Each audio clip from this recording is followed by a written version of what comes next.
In Osaka, Japan, Oyabun, Takahiro Inu, the leader of the Yakuza, calls a meeting of his henchmen. 3 of his lieutenants have failed him in a recent task, and he orders them to pay penance by each taking a blade and cutting off one of their fingers in front of him. Joe, Peter Shinkoda, and a second man do so, but the third one hesitates, unable to bring himself to remove his own finger, instead hiding it behind his hand. Oyabun decapitates him with a blade and orders Joe to go to Normal, Minnesota. 3 weeks later, in Normal, Ulysses Richardson, Bob Edenkirk, has arrived and is staying at a local motel. It's a very small, very quaint town where everyone knows everyone, and it's brutally cold and snowy. Sheriff Gunderson, the former sheriff, has recently passed away, and Ulysses has been brought in from out of town for a temporary 8-week job as interim sheriff until the town can elect a new one. Ulysses is separated from his wife Penny, but still calls and leaves her voicemails updating her on how he is doing. His junior partner, Deputy Mike Nelson, Billy McClellan, is excited to have a new partner and buddies up to Ulysses. Ulysses finds the town's problems pretty simple, and he meets other locals such as bartender Moira, Lena Heady, hardware store owner Maynard, and the elderly Mary Beth who owns a yarn store. Ulysses finalizes the paperwork for Gunderson's death, which the town medical examiner Dr. Villy has ruled an accident. Apparently Gunderson went out fishing drunk in the dead of night and froze to death. The mayor Kibner, Henry Winkler, gives a rousing toast at the memorial for Gunderson. Later, Kibner tells Ulysses that he likes how lax Ulysses is with the rules in the town, and thinks he could be a great permanent replacement for sheriff. Deputy Blaine Anderson, Ryan Allen, makes clear he thinks he would be the best one to be sheriff. Looking out the window, Ulysses sees Alex, Jess McLeod, Gunderson's only child, arguing with Anderson, who doesn't let Alex into the memorial and sends them away.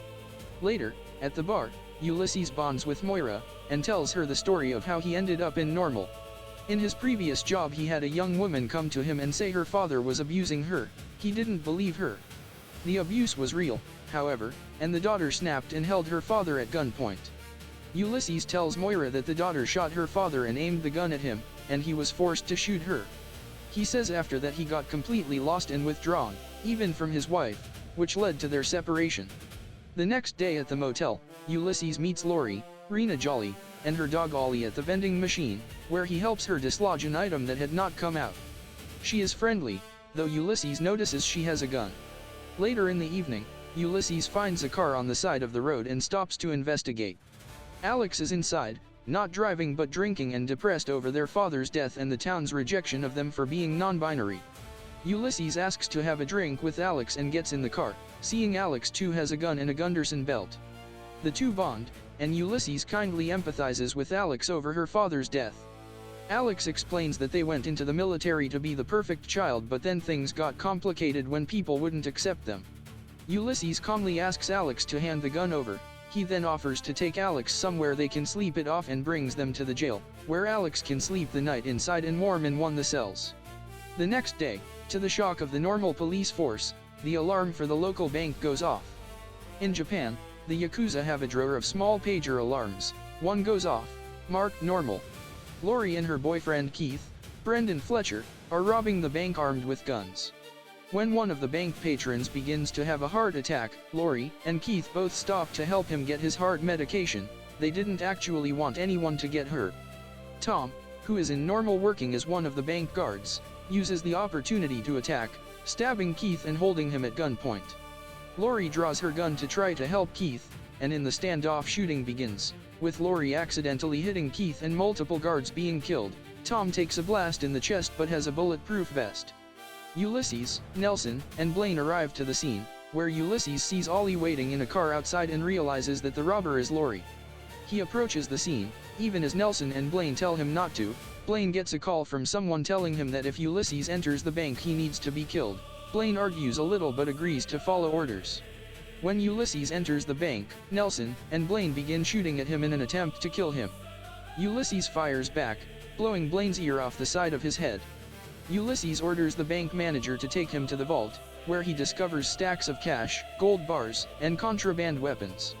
The manager then attempts to kill Ulysses with a gun but trips and shoots himself in the head. Realizing that Lori and the wounded Keith are the only ones not in on it, Ulysses and the two of them agree to work as a team to get out alive. Mayor Kibner, revealed to be the one calling Blaine, arrives at the scene with the rest of the police, who huddle outside the bank. Ulysses speaks to Kibner, who explains that many small towns like theirs have died off or descended into poverty. To prevent that, they struck a deal with the Yakuza, who need to move their illegal contraband through the U.S. Normal agrees to hold some of that contraband in their bank for a percentage of the profits, keeping the town wealthy, and essentially everyone in the town agreed to the plan. Kibner says they picked Ulysses as sheriff because he was supposed to not care about anything anyway. Kibner says if the Yakuza find out that anything was stolen, the whole town will be killed, so Ulysses needs to die. They cut the power, but Ulysses grabs a bazooka from the Yakuza weapons contraband and fires, which blows Mayor Kibner to pieces. The Yakuza, meanwhile, board a plane to come to normal. There is a massive firefight, and Ulysses, Lori, and Keith flee together through the streets of the town, now in the middle of a massive snowstorm. They get separated, with Ulysses getting blasted through the window of the hardware store and Keith and Lori taking cover in the yarn shop, where Lori tends to Keith's wounds. Mary Beth tries to kill them, but Lori stabs her through the face with one of her knitting needles. Maynard and Ulysses get into a violent brawl in the hardware store, but eventually Ulysses is able to shove a nail into Maynard's eye, then kick his face into a wall which pushes the nail all the way into his head. Ulysses makes a plan with Lori and Keith to get to the police station to retrieve a snowplow to escape town.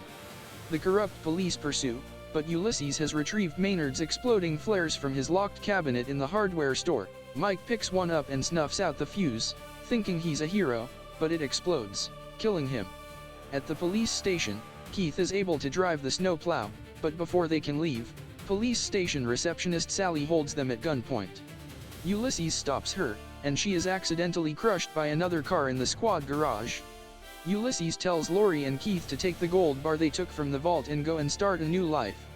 They worry about him, but he says he has business to take care of. They get Ollie out of the car they left him in and escape town together to start over. At the police station, Ulysses is suddenly shot from behind by Moira. He's wearing a vest but is a sitting duck with no weapon. Moira tells Ulysses she knows he was lying about the end of his story, and Ulysses confirms it's true, he's the one who shot the girl's father, not her. He admits he's been lost ever since. He tells Moira he's figured out she was the one who killed Gunderson, drugging him at the bar then taking him out into the cold and watching him freeze to death. Moira admits that Gunderson didn't want to go along with the Yakuza plan, but even more than that wanted to have his child back and make things right with Alex even though the town was bigoted. As Moira prepares to kill Ulysses, Alex, having heard everything from the jail cell, uses her father's belt to stop Moira's arm from being able to shoot Ulysses, then Alex grabs the gun and shoots Moira dead. Ulysses appoints Alex to be his deputy sheriff and comes up with a plan. Alex takes a vehicle, running over Dr. Billy on the way, and returns to the bank, where they arm the entire Yakuza fortune with C4 explosives. Ulysses contacts Blaine and the remaining townspeople with a deal, threatening to blow up the fortune with the C4, since the Yakuza will kill all of the town anyway for messing up with their profits. He says they should all work together to restage the town like nothing happened and that there were no deaths or shootouts or robberies. Once they convince the Yakuza everything is okay, they can all go on their separate ways in peace. Seeing no better option, Blaine agrees, and the town gets to work.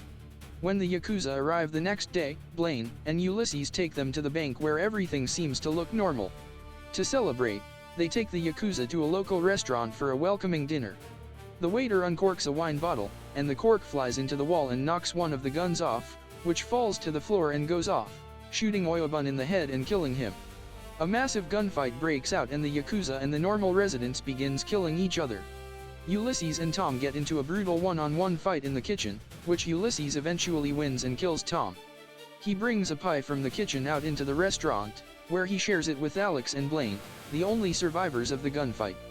He gives Blaine his sheriff badge, giving him the job now that he's leaving.